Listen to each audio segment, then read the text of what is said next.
시애틀 순복음교회 성도 여러분, 한 주간도 주님의 은혜 가운데 평안하셨습니까? 오늘은 참 좋은 날입니다. 이 귀하고 복된 예배를 통해서 저와 여러분들의 삶 속에 예수님의 크고 놀라우신 사랑이 가득하기를 예수님의 이름으로 축원드립니다. 우리 다 같이 사도신경 하심으로써 7월 26일 넷째 주 주일 예배를 하나님께 드리겠습니다.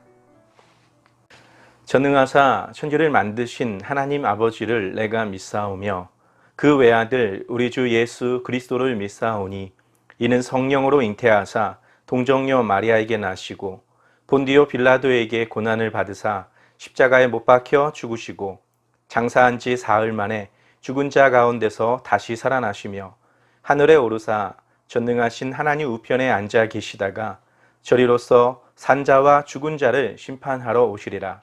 성령을 믿사오며 거룩한 공예와 성도가 서로 교통하는 것과 죄를 사하여 주시는 것과 몸이 다시 사는 것과 영원히 사는 것을 믿사옵나이다. 아멘. 오늘 은혜 받으실 하나님의 말씀은 예레미야 29장 11절에서 14절 말씀입니다. 예레미야 29장 11절부터 14절 말씀을 다 같이 합독하시겠습니다. 여호와의 말씀이니라. 너희를 향한 나의 생각을 내가 아나니 평안이요 재앙이 아니니라. 너희에게 미래와 희망을 주는 것이니라. 너희가 내게 부르짖으며 내게 와서 기도하면 내가 너희들의 기도를 들을 것이요 너희가 온 마음으로 나를 구하면 나를 찾을 것이요 나를 만나리라. 이것은 여호와의 말씀이니라.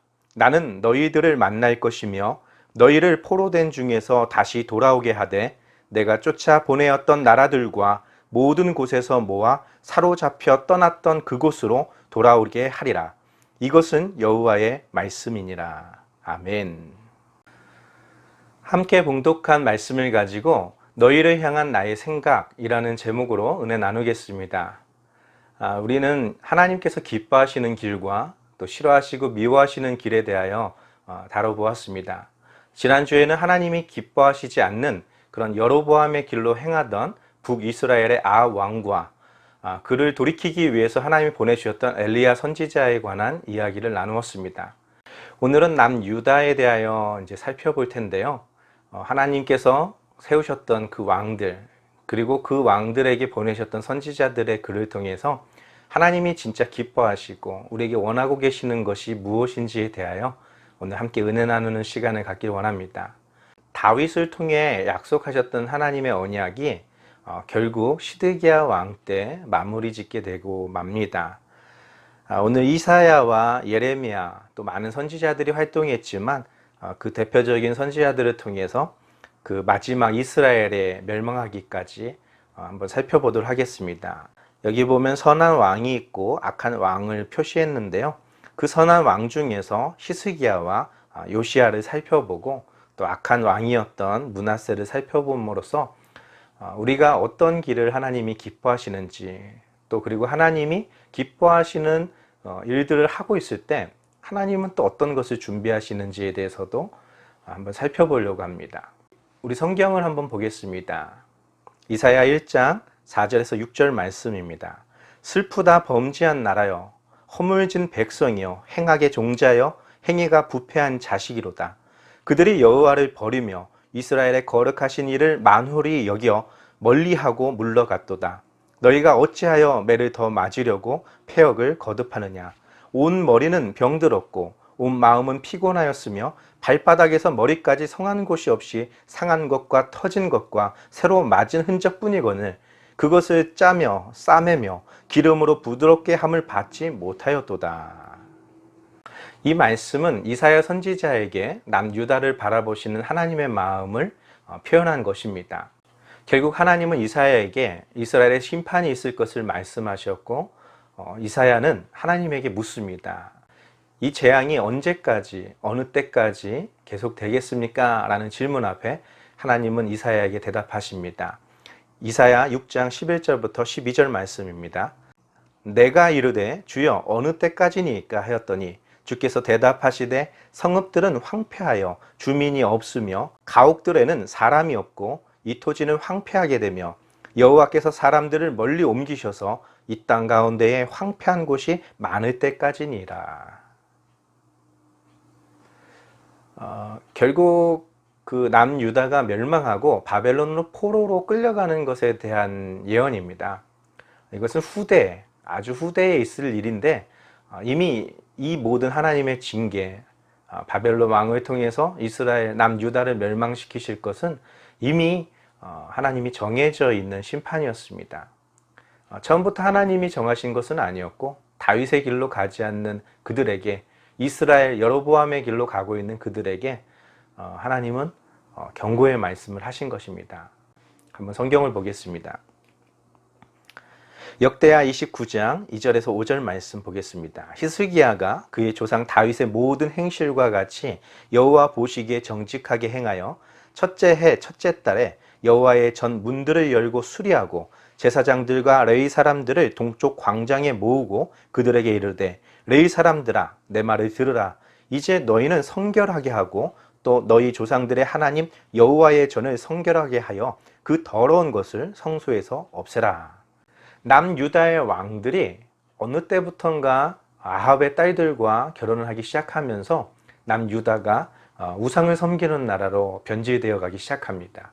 하나님은 히스기야를 통해서 그 성전을 거룩하게 하고 또 이스라엘 땅에 더럽혀진 그 모든 것들, 우상의 모든 것들을 정결케 하여 주셨습니다. 성경은 이렇게 기록하고 있습니다. 열왕기하 18장 3절에서 6절입니다. 히스기야가 그의 조상 다윗의 모든 행위와 같이 여호와께서 보시기에 정직하게 행하여 그가 여러 산당들을 제거하며 주상을 깨트리며 아세라 목상을 찍으며 모세가 만들었던 놋뱀을 이스라엘 자손이 이때까지 향하여 분향함으로 그것을 부수고 느후수단이라 일컬었더라. 히스기야가 이스라엘의 하나님 여호와를 의지하였는데 그의 전후 유다 여러 왕 중에 그러한 자가 없었느니라. 곧 그가 여호와께 연합하여 그에게서 떠나지 아니하고 여호와께서 모세에게 명령하신 계명을 지켰더라. 아멘. 히스기야 왕은 그들이 잃어버렸던 여호와의 절기를 지키기 시작하는데요. 성경엔 또 이렇게 기록되어 있습니다. 역대하 30장 5절 말씀입니다. 드디어 왕이 명령을 내려 브엘세바에서부터 단까지 온 이스라엘에 공포하여 일제히 예루살렘으로 와서 이스라엘 하나님 여호와의 유월절을 지키라 하니 이는 기록한 규례대로 오랫동안 지키지 못하였음이더라. 아멘. 남유다와 북이스라엘로 갈라진 후에 북이스라엘은 여로보암의 길로 단과 베델에 두 금송아지를 만들고 예루살렘에서의 예배를 금하게 했습니다. 또 여호와의 절기인 유월절을 지키지 못하게 하였고 결국 북이스라엘은 멸망하게 됩니다. 히스기야는 이제 남유다의 남은 그 왕조로서 북이스라엘에 방황하고 있는 모든 사람들에게 전령을 보냅니다. 예루살렘으로 와서 브엘세바, 그러니까 남유다의 최남단입니다. 단까지 북이스라엘, 멸망한 북이스라엘의 최북단 지역이죠. 그러니까 이스라엘 영토 모든, 우리나라로 말하면 백두산에서 한라산까지라는 어떤 표현이죠. 모두가 와서 여호와의 유월절을 지키자라는 그런 명령이었습니다. 그때까지 오랫동안 이 모세가 명령한 대로 유월절이 지켜지지 않았던 그때 히스기야를 통해서 하나님은 그 유월절을 회복하셨습니다. 그런데 이러한 회복도 오래가지 못했습니다. 그의 아들 므낫세는 남유다 역사에 있어서 가장 악한 왕이었습니다. 그는 오히려 북이스라엘의 아합 왕같이 하나님의 말씀을 저버릴 뿐만 아니라 그 땅에 바알과 아세라 그 모든 것들을 성전에 세우고 성전을 더럽히게 하는 그런 왕이었습니다. 성경에 이렇게 기록되어 있습니다. 열왕기하 21장 2절에서 5절의 말씀입니다. 므낫세가 여호와 보시기에 악을 행하여 여호와께서 이스라엘 자손 앞에서 쫓아내신 이방 사람의 가증한 일을 따라서 그의 아버지 히스기야가 헐어버린 산당을 다시 세우며 이스라엘의 왕 아합의 행위를 따라 바알을 위하여 제단을 쌓으며 아세라 목상을 만들며 하늘의 1월 성신을 경배하여 섬기며 여호와께서 전에 이르시기를 내가 내 이름을 예루살렘에 두리라 하신 여호와의 성전에 제단들을 쌓고 또 여호와의 성전 두 마당에 하늘의 1월 성신을 위하여 제단들을 쌓고. 므낫세가 여호와께 범죄한 것은 출애굽 당시 이스라엘 백성들에게서 쫓아내셨던 그 아모리 족속의 죄악을 그대로 답습하고 있습니다. 바알의 신전, 아세라 목상, 또 하늘의 별, 1월 성실을 섬기는 그런 모든 제단들, 그런 우상들을 만들어 놨는데, 하나님의 이름을 두기로 약속하셨던 예루살렘 성전에까지 그 신들을 향한 제단, 그 신들에게 제물을 바치는 그런 제단을 만들었고, 성전 마당에다가도 1월 성신을 위한 제단을 만들었습니다. 이로 인하여 남유다는 하나님께서 멸망을 작정하셨습니다. 결국 므낫세의 죄악 때문에 남유다가 멸망할 것이다 라고 하나님이 말씀하셨던 것을 보아도 잘 알 수가 있습니다. 하나님은 기회를 주셨습니다. 그러나 이스라엘 왕들 또 이스라엘 백성들은 그 기회를 모두 다 잃어버리고 맙니다. 그런데 하나님이 또 기회를 주십니다. 바로 요시야라는 아주 선한 왕입니다. 그에 관련된 성경에 이렇게 기록되어 있습니다. 역대하 34장 1절에서 3절입니다. 요시야가 왕위에 오를 때의 나이가 8세라. 예루살렘에서 31년 동안 다스리며 여호와 보시기에 정직하게 행하여 그의 조상 다윗의 길로 걸으며 좌우로 치우치지 아니하고 아직도 어렸을 때 곧 왕위에 있은 지 8년에 그의 조상 다윗의 하나님을 비로소 찾고 12년에 유다와 예루살렘을 비로소 정결하게 하여 그 산당들과 아세라 목상들과 아로새긴 우상들과 부어 만든 우상들을 제거하여 버리매. 아멘. 요시야는 아주 어린 나이에 남유다 임금이 됩니다. 그는 그의 할아버지 므낫세와 아버지의 죄악으로 더럽혀진 이스라엘 땅과 그리고 예루살렘 성전을 정결케 했습니다. 그의 증조부 할아버지 히스기야 왕과 같이 이스라엘 전역과 예루살렘 성전을 회복하고 또 여호와의 유월절을 회복했던 그런 아주 선하고 하나님께 칭찬받았던 왕입니다. 성경을 보겠습니다. 역대하 35장 18절에서 19절입니다. 선지자 사무엘 이후로 이스라엘 가운데서 유월절을 이같이 지키지 못하였고 이스라엘 모든 왕들도 요시야가 제사장들과 레위 사람들과 모인 온 유다와 이스라엘 무리와 예루살렘 주민과 함께 지킨 것처럼은 유월절을 지키지 못하였더라. 요시야가 왕위에 있은 지 18째 해에 이 유월절을 지켰더라. 아멘. 18째 되는 해에 이 유월절이 지켜졌습니다. 12째 때 되던 해에 여호와의 율법을 발견했고 그는 옷을 찢으며 그 하나님 말씀대로 살지 않았던 남유다가 하나님께 범죄했음을 회개하고 이스라엘 온 전역을 6년 동안 깨끗하게 했던 그런 왕이었습니다. 비로소 6년 후에 하나님 앞에 그 어떤 사무엘 이후로부터 그 이전에도 이후에도 그 어떤 왕도 이렇게까지 하나님의 유월절을 지킨 적이 없었다 할 정도로 요시야는 하나님 말씀대로 살았습니다. 그런데 성경에 아주 중요한 것이 기록되어 있습니다. 바로 예레미야 선지자를 부르셨을 때가 이 요시야 왕이 하나님의 율법을 발견하고 이스라엘 전역을 정결케 하고 있었던 그 시기에 예레미야를 부르셨다는 사실입니다. 성경을 보겠습니다. 예레미야 1장 2절에서 3절 말씀입니다. 아몬의 아들 유다 왕 요시야가 다스린 지 13년에 여호와의 말씀이 예레미야에게 임하였고 요시야의 아들 유다의 왕 여호야김 시대부터 요시야의 아들 유다 왕 시드기야의 11년 말까지 곧 5월에 예루살렘이 사로잡혀 가기까지 임하니라. 우리가 이 부분을 잘 이해할 때 성경을 제대로 이해할 수 있게 되는 것입니다.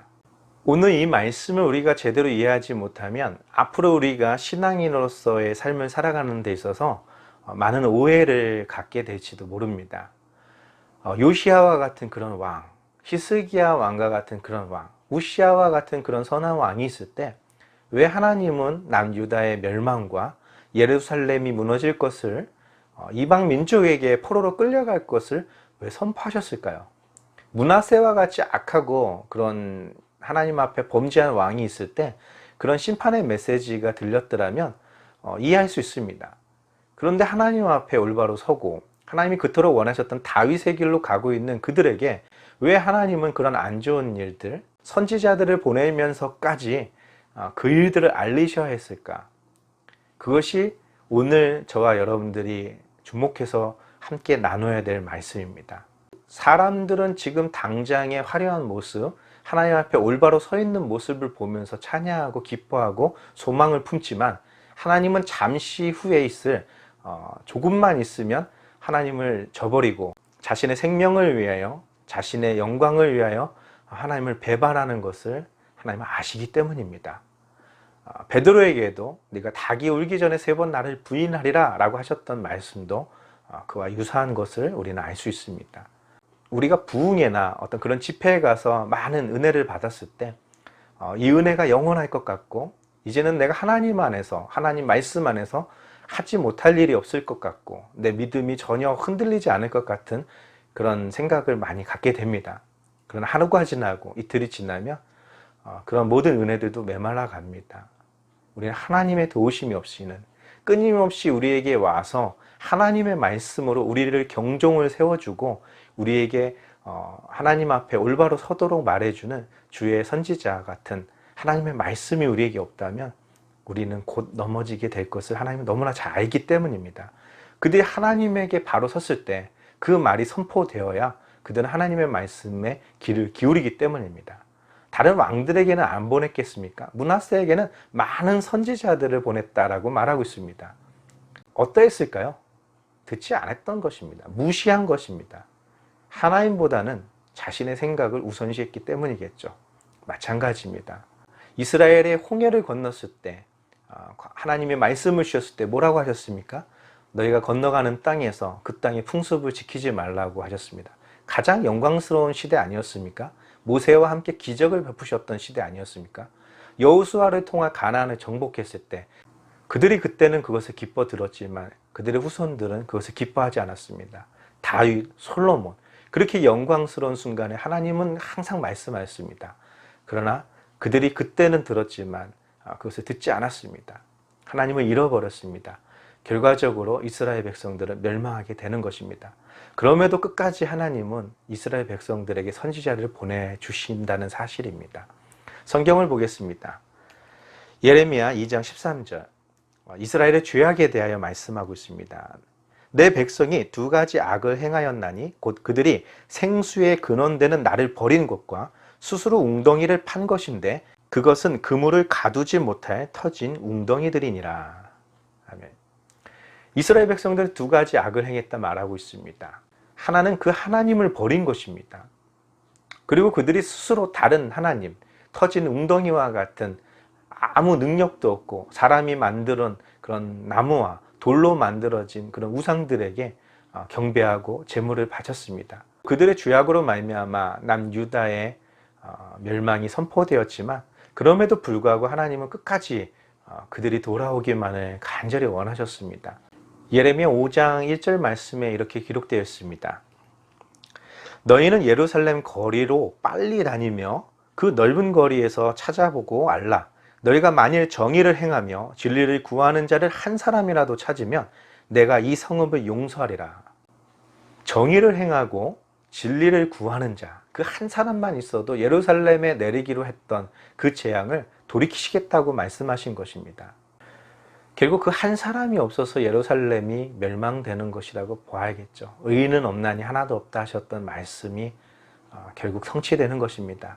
아무리 율법이 회복됐어도 아무리 제사가 아무리 재물이 많고 아무리 많은 그런 악하고 더러운 것들을 버렸다고 해도 하나님의 영광에 이를 수 없다라는 것이 저와 여러분들이 처해 있는 모든 현실입니다.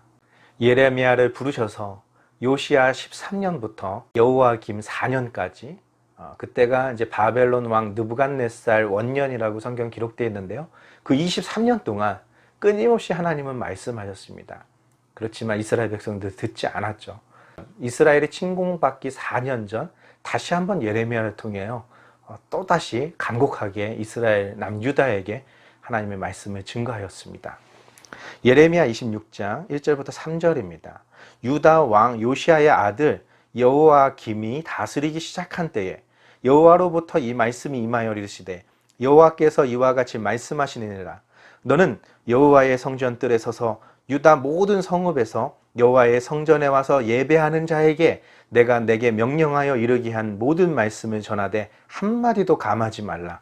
그들이 듣고 혹시 각각 그 악한 길에서 돌아오리라.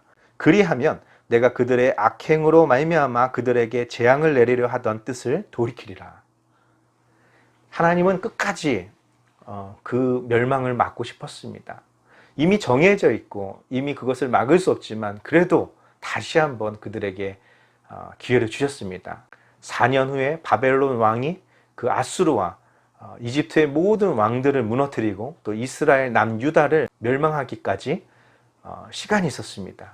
그들은 돌이킬 시간이 있었습니다. 결국 그 기회를 놓쳐버린 이스라엘 백성들은 바벨론의 침공을 받게 되고 1차 포로, 2차 포로, 또 3차 남유다의 멸망까지 그들은 경험해야 됐던 것입니다. 그런데 성경은 하나님이 아직도 포기하지 않으십니다. 이미 예루살렘이 멸망할 것을, 남유다가 망하게 될 것을 하나님은 알고 있었지만 이스라엘 백성들에게 살 길을 또 알려주셨습니다. 예레미야 21장 8절에서 9절 말씀입니다. 여호와께서 말씀하시기를 보라, 내가 너희 앞에 생명의 길과 사망의 길을 두었노라. 너는 이 백성에게 전하라 하셨느니라. 이 성읍에 사는 자는 칼과 기근과 전염병에 죽으려니와 너희를 애워싼 갈대아인에게 나가서 항복하는 자는 살 것이나 그의 목숨은 전리품같이 되리라. 결국 이스라엘 남유다의 멸망은 막을 수 없었지만 그러나 남유다에 아직 살아있는 사람들에게 하나님이 마지막 희망을 그들에게 안겨주십니다. 바로 이 땅에 머물지 말라는 것입니다. 저 바벨론 왕에게 대항하는 자, 그리고 이 땅에 계속해서 머물기를 고집부리는 사람들은 칼과 기근과 전염병에 모두 죽게 될 것을 말했습니다. 바로 생명의 길과 사망의 길을 주는데 너희는 생명의 길을 택하라는 것이죠. 그 생명의 길은 저 갈대아인의 왕에게, 느부갓네살에게 항복하라는 것입니다. 비록 너희는 그들의 전리품처럼 끌려가서 포로가 되어서 살게 되겠지만 그것이 너희가 살 수 있는 유일한 길이라 말했습니다. 시드기야 시대까지 19년 동안 선포했지만 그러나 아무도 그 말을 귀담아 듣지 않았습니다. 오히려 그 예레미야를 죽이려고 하던 그런 많은 시도들이 벌어지고 있었고 시드기야 왕 역시도 마지막 예레미야의 그런 부탁 앞에서도 결국 돌이키지 않아 그의 두 아들이 자신의 두 눈 앞에서 죽임을 당하고 자신도 두 눈이 뽑혀 바벨론으로 끌려가 죽임을 당하고 남유다는 영원히 망하게 되는 그런 처참한 길을 걷게 되었던 것입니다. 결국 하나님의 말씀은 듣든지 아니 듣든지 그대로 성취가 됩니다. 그 말씀을 듣는 자들은 그 생명의 길로 거할 것이고 듣지 않는 자들은 결국 사망의 길로, 죽음의 길로 가게 될 것입니다. 하나님은 또 말씀하십니다. 이스라엘 멸망이 이루어진 것처럼 또 이 말도 이루어질 것이라는 것이죠. 70년이 차면 저 바벨론을 하나님이 보응하시고 이스라엘을 다시 이 땅으로 돌아오게 하시겠다라는 것입니다. 바로 이 말씀은 예레미야가 포로로 끌려갔던 이스라엘 백성들에게 한 예언의 말씀이었습니다. 거짓 선지자들이 자꾸 일어났습니다. 2년 후면 하나님이 저 바벨론 왕을 무너뜨리고 우리를 다시 고국으로 돌아오게 하실 거야 라는 독립투사와 같은 그런 민족의 영웅들, 민족의 영웅과 같았던 선지자가 일어나서 외칩니다. 근데 성경이 말하고 있습니다. 70년이 되기까지는 거기서 살라는 것이 생명의 말씀이었습니다. 하나님이 전해주신 말씀이었습니다. 그 말씀을 지키지 않고 그들은 또 하나님 앞에 범죄하고 또 그렇게 범죄한 사람들은 결국 죽임을 당하게 됩니다. 오늘 본문 말씀 함께 나누고 이제 마치도록 하겠습니다. 예레미야 29장 11절부터 14절입니다. 여호와의 말씀이니라. 너희를 향한 나의 생각을 내가 아나니 평안이요 재앙이 아니니라. 너희에게 미래와 희망을 주는 것이니라. 너희가 내게 부르짖으며 내게 와서 기도하면 내가 너희의 기도를 들을 것이요 너희가 온 마음으로 나를 구하면 나를 찾을 것이요 나를 만나리라. 이것은 여호와의 말씀이니라. 나는 너희들을 만날 것이며 너희를 포로된 중에서 다시 돌아오게 하되 내가 쫓아보내었던 나라들과 모든 곳에서 모아 사로잡혀 떠났던 그곳으로 돌아오게 하리라. 이것은 여호와의 말씀이니라. 하나님의 생각은 재앙이 아니라고 말하고 있습니다. 너희를 향한 나의 생각을 내가 안다라고 말씀하고 있습니다. 너희는 기대하겠지만 너희는 이스라엘이 회복되고 2년 안에 바벨론 왕이 망하고 이스라엘이 다시 고국으로 돌아올 것을 원하고 있겠지만 내가 계획한 시간은 70년 후에 이루어질 것이라는 것입니다. 그것은 재앙이 아니라는 것입니다. 지금 그 말을 듣고 있는 사람들 입장에서는 재앙의 말이죠. 정말 살아생전에는 내가 돌아올 수 있을까? 70년이라니. 나에겐 아무 소망이 없거나 하는 사람들도 있을 것입니다. 어린 나이에 끌려간 사람도 노년이 돼서야, 어르신이 돼서야 이 땅을 올 수 있다는 소식이니 그것만큼 그들에게 가슴이 아프고 재앙처럼 들리는 소리 아니겠습니까? 그렇지만 하나님 말합니다. 이것은 미래와 희망이라는 것입니다. 내가 너희를 향한 그 모든 길, 너희를 향한 나의 뜻, 이스라엘이 다시 회복되게 될 것에 대하여 하나님이 약속한 것입니다. 그때까지 너희는 나를 찾으라는 것입니다. 나에게 간절히 기도하라는 것입니다. 마치 전리품처럼 끌려가서 그곳에 있겠지만 그곳에서 장가도 가고 시집도 가고 집도 짓고 번성을 해서 하나님이 이 땅으로 돌아오실 때 이 땅에서 우리에게 하나님 맡기신 사명이 있다는 것입니다. 결국 그 일들이 스룹바벨 성전이 세워짐으로써 에스라와 느헤미야 시대 때 그 모든 것들이 이루어졌던 것을 우리는 잘 알고 있습니다. 이제 말씀을 마치겠습니다. 하나님은 악한 왕에게도 그의 사람들을 보내주십니다. 그 악한 왕이라 할지라도 그가 겸비하여 돌이키면 하나님은 그 재앙을 멈추셨습니다. 하나님은 선한 왕에게도 끊임없이 말씀하십니다. 우리가 그 말씀을 경청하고 듣고 그 말씀을 내 미간에 새기고 내 손목의 기호로 삼지 않는다면 우리는 엄청난 하나님의 저주 앞에 서게 될 것입니다. 이제 우리에게 분명한 길이 있습니다.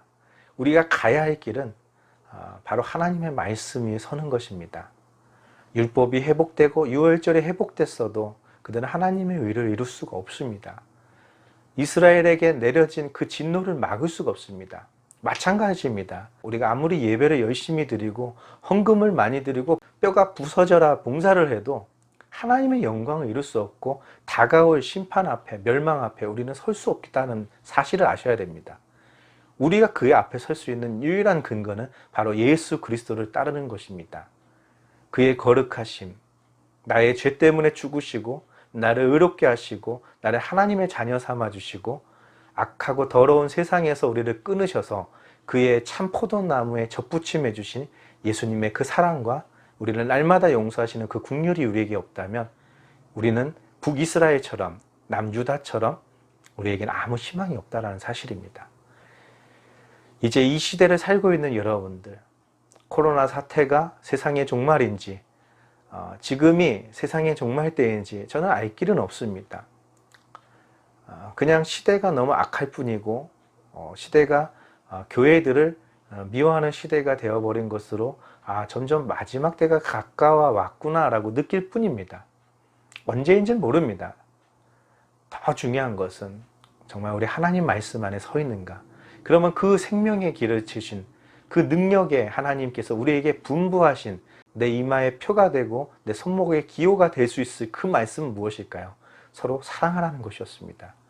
그 하나님의 말씀 속에 서로 사랑하며 하나님께서 우리에게 주신 생명의 길, 길이요 진리요 생명이신 예수님께로 향하는 저와 여러분 되기를 예수님의 이름으로 축원드립니다.